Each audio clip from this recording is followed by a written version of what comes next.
बात करेंगे। एच.एस. रावत मेरे साथ हैं, हिंदू धर्म गुरु हैं। बहुत बहुत स्वागत है रावत साहब आपका। इसके अलावा अली अशरफ रत्ता भी हैं, पाकिस्तान से लाइव जुड़े, उनका भी बहुत बहुत स्वागत है। सबसे पहले रावत साहब मैं आपके पास आ रहा हूं। ये जो कार्रवाइयां हुई हैं, आप देखिए इसमें बहुत सारे रोहिंग्या मुसलमान भी हैं और बहुत सारे बांग्लादेशी घुसपैठिए भी हैं। अब ये खुद ब खुद वॉलंटियर कर रहे हैं, खुद ब खुद बता रहे हैं कि भाई मेरे पास पेपर नहीं है, हम अवैध तरीके से रह रहे थे, वो खुद ब खुद भाग रहे हैं। जब इस सरकार में आने के बाद वो खुद वॉलंटियर कर रहे हैं, तो अगर ममता बनर्जी ने कोशिश की होती तो मुझे लगता है कि इतने ज्यादा जो 2-2.5 लाख यहाँ पर इमिग्रेंट रह रहे थे अवैध तरीके से बांग्लादेशी, वो तो कब कब के चले गए होते अगर सरकार ने थोड़ी सख्ती दिखाई होती तो। देखिए अमित जी, बिल्कुल सरकार की सह के बिना तो कोई पत्ता भी नहीं हिल सकता। हाँ। अगर वो उसकी दिखाती तो ये स्थिति पैदा ना होती जो वेस्ट बंगाल के अंदर स्थिति हुई थी। यहाँ से गौ की तस्करी हो रही थी, मानव तस्करी हो रही थी, लोग उधर से भी आ रहे थे, इधर से भी जा रहे थे। और जो सामान की तस्करी हुई थी वो अलग बात थी। तो मुझे लगता है बहुत ज्यादा इलीगल काम पिछले 15 सालों में वेस्ट बंगाल के अंदर हुआ था। अभी प्रशासन सख्त हुआ है, सरकार सख्त हुई है। जब सरकार सख्त होती है तो लॉ एंड ऑर्डर मेंटेन होता है और आदमी के अंदर दहशत भी होती है और आदमी को डर भी होता है। और सरकार का भय होना बहुत जरूरी है, कानून का भय होना बहुत जरूरी है। अगर कानून का भय नहीं होगा तो लॉ एंड ऑर्डर जो होता है वो कलेप्स कर जाता है। आज देखिए सब लोग अब धीरे धीरे वॉलंटरी लोग आगे आ रहे हैं कि हम जा रहे हैं जी, हम वापस जा रहे हैं।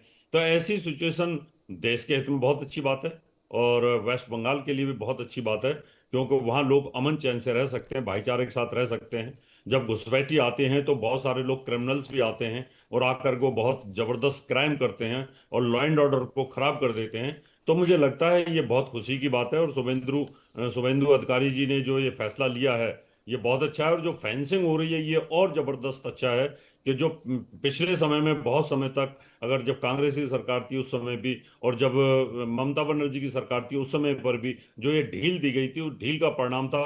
वहां से लोग आकर के दिल्ली तक बसे, जम्मू कश्मीर तक रोहिंग्या मुसलमान पहुंच गए, पूरे उत्तर प्रदेश के अंदर कहीं पर भी आप देखो जहां पर भी बहुत सारे लोगों के राशन कार्ड बना दिए गए इलीगल तरीके से और उनका वोट बैंक पक्का किया गया। तो ये बांग्लादेशियों की घुसपैठ आज से तो चल नहीं रही है, पिछले 40-50 सालों से घुसपैठ चल रही है और ये पक्की वोट बैंक थी। अब धीरे धीरे और बाकी दिल्ली के अंदर से भी, पश्चिम उत्तर प्रदेश के अंदर से भी इसी प्रकार सख्ती होनी चाहिए। महाराष्ट्र के अंदर बहुत ज्यादा है, वहां से भी बहुत सख्ती के साथ इनकी पहचान होनी चाहिए और इन सबको वहां से वापस डिपोर्ट करना चाहिए, जिससे देश में अमन शांति बने, भाईचारा राउत बना साहब रहे। एक सवाल और मैं आपसे कह रहा हूं, उसके बाद मैं अली अशरफ रत्ता साहब के पास जाऊंगा।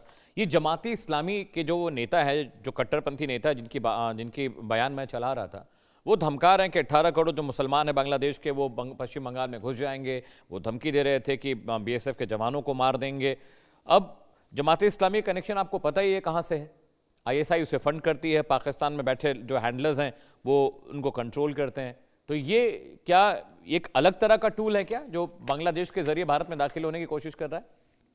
अमित जी देखिए, सबसे बड़ी बात है कि जिस पाकिस्तान ने इतना अत्याचार किया बांग्लादेश के ऊपर, उस समय तो ये रोते थे, इनके इतने लंबे लंबे आंसू आते थे कि पूरे बांग्लादेश से लेकर के और पाकिस्तान तक इनके आंसू बहते थे। उस समय तो ये चरणों में पड़े रहते थे इंदिरा गांधी के में और भारत के में, किसी तरीके से हमें बचाओ इनसे। और किस तरह से बचाया, बांग्लादेश तैयार किया और पूरा सेफ एंड साइड पर लेकर के इनको गए।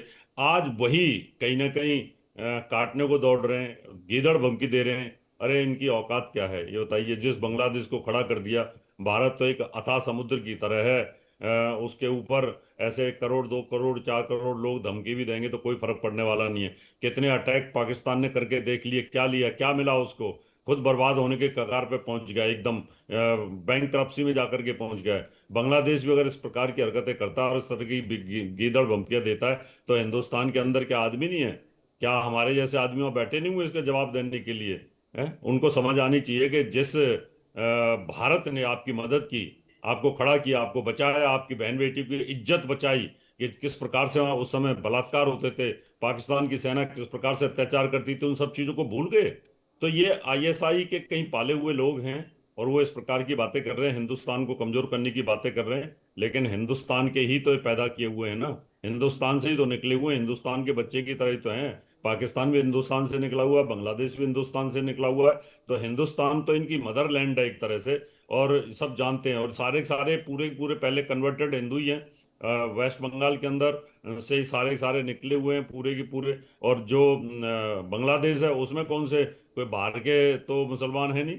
सारे के सारे हमारे बंगाली भाई थे हिंदू, वही कन्वर्ट हुए, और पूरा पाकिस्तान सारा कन्वर्टेड है, पूरा हिंदू है सारे के सारे। तो मुझे लगता है इस प्रकार की बातें इन लोगों को नहीं करनी चाहिए, इससे पड़ोस का माहौल बहुत खराब होता है। और जो इस्लामी के जो इस प्रकार की धमकी दे रहे हैं जमात इस्लामी के, तो उससे कुछ फर्क पड़ने वाला नहीं है। हिंदुस्तान बहुत सहनशील देश है और सबकी मदद करने वाला देश रहा है। हमेशा अगर कोई अटैक भी करता रहा है तो भी हमने उनको शरण दी है और उनको हमेशा बचाने का काम किया है, पूरी सहायता दी है।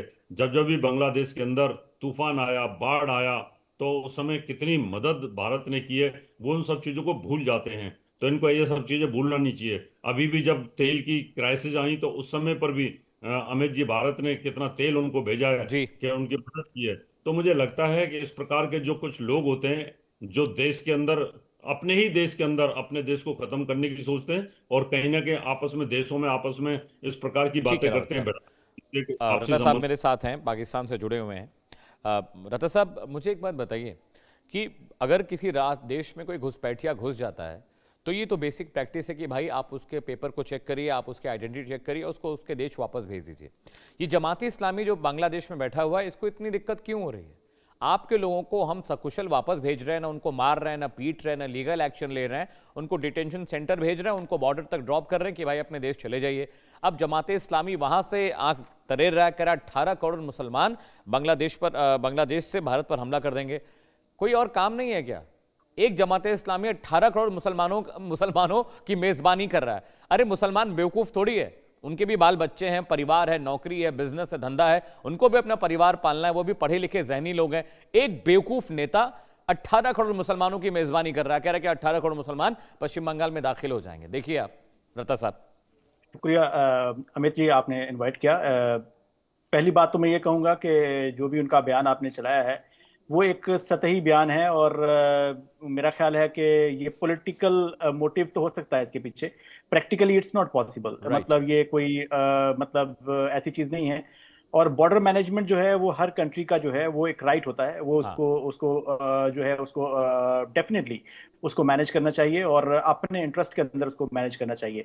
बट यहाँ पे क्वेश्चन ये नहीं है, क्वेश्चन ये है कि आप एकदम पॉलिसी जब चेंज करते हैं तो तब जो है इस तरह के हालात पैदा होते हैं। आपने पिछले 20 साल का आपने खुद ही डाटा बताया, आपने पहले उन लोगों को अलाउ किया, आपने पहले उन लोगों के साथ ट्रेड की, जो भी उनकी मूवमेंट थी आपके बॉर्डर के ऊपर, वो सब चीजें जो थी वो हो रही थी। और फिर आपने एक रात को उठे आप और आपने अपनी पॉलिसी चेंज कर दी और कहा कि नहीं अब ये ऐसे नहीं होगा, ऐसे होगा। और उसके पीछे भी जो मोटिव है वो ये है कि आपकी जो पपेट थी वहां पे हसीना शेख साहिबा, जो कि वहां पे एक वहशिया के तौर पे जानी जाती थी, लोगों को फांसियों पे चढ़ा रही थी, लोगों को मरवा रही थी, लोगों को जो फोर्सेस के थ्रू मरवा रही थी, उसको आपने पनाह दी। आपने उसको, जब वो मफरूर हुई अपने मुल्क से, उनके लोगों ने उनको मारा, तो वो आपके मुल्क में आके उसने पनाह ले ली। जहां से आके आपके जो मामलात है बांग्लादेश के साथ जो खराब होना शुरू हुए, वो एक्चुअल में क्वेश्चन है। अब इससे भी जो बड़ा पर्सपेक्टिव है वो ये है कि अगर भारत के एज अ कंट्री देखूं मैं उसको, तो उसके एक साइड पे पाकिस्तान है, एक साइड पे नेपाल है, एक साइड पे चाइना है, एक साइड पे बांग्लादेश है। तो आपके ताल्लुकात सब मुल्कों के साथ इस वक्त खराब हैं। आप पाकिस्तान के साथ भी बना के नहीं रख पाए, आप नेपाल के साथ भी नहीं बना के रख पाए, चाइना के साथ आप लड़ रहे हैं, बांग्लादेश के साथ आप लड़ रहे हैं। तो मेरा ख्याल है कि ये एक स्ट्रेटेजिक और डिप्लोमेटिक फेलियर है इंडिया का, और इंडिया को इसके ऊपर रिविजिट करना चाहिए और अपने हमसायों के साथ ताल्लुकात को बेहतर करना चाहिए। अभी जो भाई साहब कह रहे थे कि आपने उनको पनाह दी, आप हिंदुस्तान से निकले हैं, बच्चे की तरह हैं, तो मेरा ख्याल है कि ये वाला नैरेटिव जो है अब ये काफी पुराना हो गया है और इसकी भी कोई अब इसको बाय नहीं करता कोई भी। अब ये एक रीजन था, एक रीजन को डिवाइड किया गया है और उस रीजन के अंदर ही सारे मुल्क, भारत भी इसी में से निकला है, हिंदुस्तान के अंदर से निकला है। तो इस तरह के जो बयानात हैं ये भी जो है इश्तिआल अंगेज होते हैं। अगर इनकी बात को वहां पे सुनाया जाएगा, या ये कह रहे हैं कि हम मर्द नहीं है, हम भी मुकाबला करेंगे, हम भी मारेंगे, तो ये चीज जो है ये कहीं ना कहीं पे ओवरऑल माहौल को खराब करती है। बजाय इसे आप काम डाउन करें, आप उनको समझाएं कि हमारी पॉलिसी चेंज हुई है, आप ये आपके पास टाइम है, आप ऑल टुगेदर अभी अभी चेंज नहीं करना है, 2 महीने 6 महीने लगेंगे, आप इस चीज को इस तरह से कर लीजिए, ये हमारे फायदे में है, ये नुकसान में है।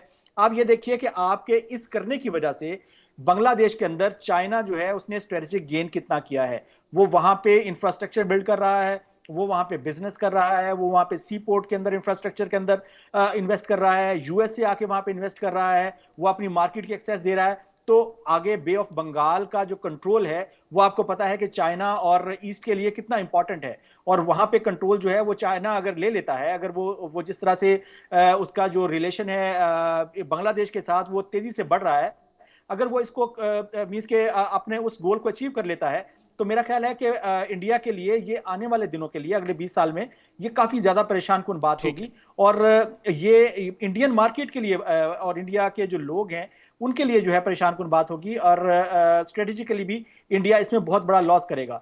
मजहबी चीजों को और स्ट्रेटेजिक जो डिप्लोमेटिक चीजें हैं उनको सेपरेट देखना चाहिए, और जो आपके पास जो हसीना शेख साहिबा हैं, मेरा ख्याल है कि आपको उनके मुल्क को वापस करना चाहिए ताकि आपके जो मामला हैं बांग्लादेश के साथ वो थोड़े सेटल डाउन हो। ठीक है रावत साहब के पास जा रहा हूं। रावत साहब जी आपने सुन लिया रत्ता साहब क्या कह रहे हैं? इनकी बातें सुन ली अमित जी। पहली बात तो मेरा ऑब्जेक्शन इनकी भाषा के ऊपर है। इन्होंने एक देश की प्रधानमंत्री, वो भी बांग्लादेश में चुनाव जीत करके आई वोटों से, और उसको ये वेश्या कह रहे हैं। इनको माफी मांगनी चाहिए। ये जो बेहूदी वाली जो, अरे भाई वो इंसानों को मार रही थी, आपके आंखें नहीं खुली हुई थी, आपको नहीं पता इस बात का कि वो लोगों को फांसियों पे चढ़ा रही थी, आप सब कहाँ थे? आप बंगालियों को वो सरेआम मार रही थी, हर रोज मार रही थी, आप कब कहाँ थे? नवाज शरीफ भी फिर वैसा रहे, नवाज शरीफ भी वैसा हुए ना। इनको भी तो किसी ने शरण दी थी ना जब ये भाग गए थे यहाँ से, इनको भगाया गया था ना, तो वो भी वैसा हुई। ये दो ऑल टुगेदर डिफरेंट केसेस हैं। आप दो चीजों को अजीबोगरीब तरीके से कंपैरिजन कर रहे हैं। एक औरत जो लोगों को मार रही थी वहां पे, वो अपने मुल्क से अपने इनकलाब के बाद भागी वहां पे, आप उसको कंपैरिजन कर रहे हैं हारे हुए बंदे के साथ। ये बिल्कुल अलग बात है, ये बिल्कुल अलग बात है जो आप अभी कर रहे हैं। नहीं हो, मेरी बात का जवाब दीजिए। आपने कैसे किसी स्त्री को वैश्या बोल दिया? आपको तमीज नहीं बात करने की है? आपको तमीज होनी चाहिए, आपको तमीज होनी चाहिए। आपने कैसे कहा कि पाकिस्तान आर्मी जो वहां पर कर रही थी? तारीखी तौर पे गलत साबित होती थी ये चीजें। आपको माफी मांगनी चाहिए। आप कह रहे हैं कि मैं आगे से लड़ूंगा, बजाय इसके कि आप अपनी पॉलिसी को रिविजिट करें। आपको शर्मिंदगी होनी चाहिए। अली अशरफ रत्ता, अली अशरफ रत्ता, आप स्ट्रेटेजिकली जो है वो हर मुल्क के साथ, अली अशरफ रत्ता, आपको इस पे शर्मिंदगी होनी चाहिए, बजाय इसके कि आप एक मखरूर औरत। बेगम खालिदा जिया के बारे में आप जानते हैं क्या? वहां पे वो बेगम खालिदा जिया के बारे में जानते हैं उन्होंने कितनों को मरवाया? आप जानते हैं ये बात? पाकिस्तानी आर्मी कितनों को मरवाती है आप ये जानते हैं? आप भारत को कह रहे हैं कि भारत के रिश्ते अच्छे नहीं, बलूच आपके सर में गोलियां मार रहे हैं, तहरीके तालिबान पाकिस्तान आपको गोली मार रहा है, आपके पाकिस्तानी रेंजर हाथ जोड़कर भीख मांगते कि उन्हें छोड़ दो। पाकिस्तान की हालत आप देख नहीं रहे हो, आप भारत को ज्ञान बांट रहे हो। बांग्लादेश जैसे 50 राष्ट्र, बांग्लादेश जैसे 50 देशों को खाना भारत खिलाता है, आपको पता है? इंडिया इसी वजह से, इंडिया इसी न बिजली उनके पास, न पानी उनके पास, न क्रूड उनके पास। क्या बात आप करते हैं? मुझे लगा चलो आज कम से कम थोड़ी जहनी बात आप करेंगे। अपनी हैसियत, अपनी औकात, अपनी इज्जत को पहले देख लीजिए। आप पाकिस्तान की क्या औकात है? ठीक है, पाकिस्तान में खाने के लोग मर रहे हैं, लाले पड़े हुए हैं, पानी नहीं है, खाना नहीं है, बिजली नहीं है, वहां पर देखिए पहले क्या हो रहा है। आप बांग्लादेश की बात कर रहे हैं, बांग्लादेश तो एक नाखून के बराबर नहीं है भारत के। जिस दिन जाएंगे उस दिन साफ कर देंगे बांग्लादेश को। अरे थोड़ी जहनी बात किया करिए रावत साहब। देखिए यही होता है, फ्रस्ट्रेटेड पाकिस्तानी जब टीवी पे आता है तो ऐसे ही बात करता है। तमीज नहीं ये बात करने की है, देश के संवैधानिक वोट से चुनी हुई महिला के लिए ये वेश्या शब्द का इस्तेमाल करते हैं। देखिए रावत साहब, टेररिस्ट है, उसने टेररिज्म किया है, वहां पे लोगों को मारा है। अरे रत्ता साहब सुनिए, सुनिए सुनिए थोड़ा सुनिए, सुनिए थोड़ा सुनिए, आप सब लोगों को शर्म आनी चाहिए। रत्ता साहब जब आप बोल रहे थे तो कोई नहीं बोल रहा था, सुनिए थोड़ा, सुनिए। मैं यही कह रहा हूं, इस्लाम यही सिखाता है आपको, जाहिलियत इस प्रकार की भाषा सिखाता है आपको? क्या मदरसों में इस्लाम सिखाता है हक के लिए आवाज उठानी है, सच बोलना है। रावत साहब बात कर रहे हैं जो ईद के दिन अफगानिस्तान में हमला कर दे, ईद के दिन उसको क्या पता है इस्लाम के बारे में? सिखाता है। इसके अलावा ह्यूमैनिटी में यही सिखाती है कि अगर कहीं पे जुल्म हो रहा है तो उसके खिलाफ आवाज उठाइए, ना कि इंडिया की तरह टेररिज्म को बैक करें, टेररिज्म को स्पॉन्सर करें। वहां पे बीएलए हो, टीटीपी हो, हर जगह पे जहां पे भी उनका दहशतगर्द पकड़ा जाए तो पीछे इंडिया का फौजी खड़ा हुआ नजर आता है, पीछे इंडिया का फौजी पकड़ा जाता है।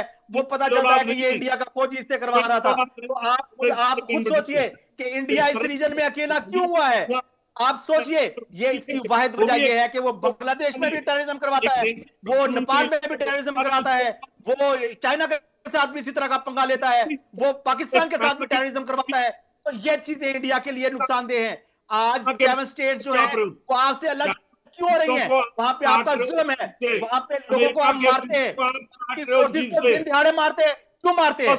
वो इसलिए मारते हैं कि आपकी पॉलिसी ठीक नहीं है। वो इसलिए कहते हैं कि आप लोग इंसानियत के खिलाफ नहीं हो।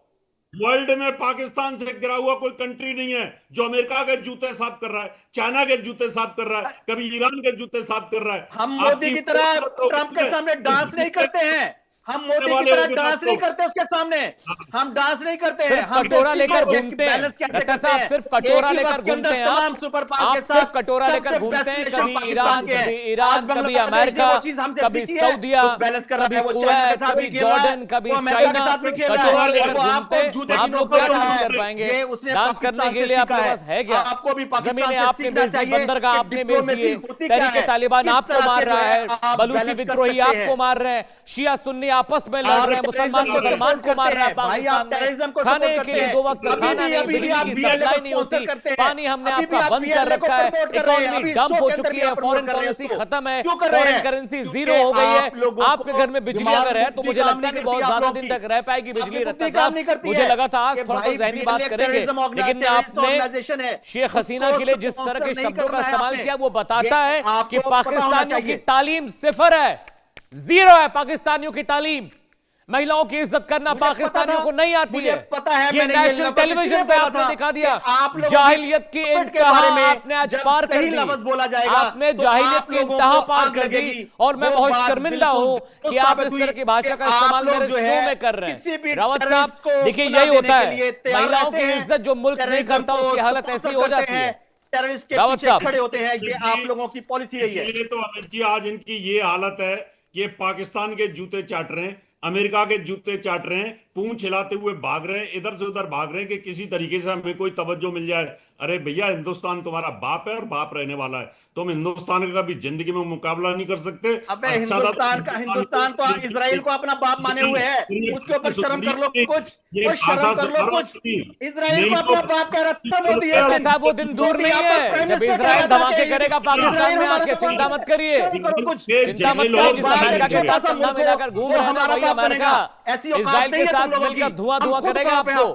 चिंता नहीं करिए, 10 साल और बचा पाकिस्तान के पास, पैदा होता है, 10 साल से ज्यादा आप लोग नहीं देख पाएंगे।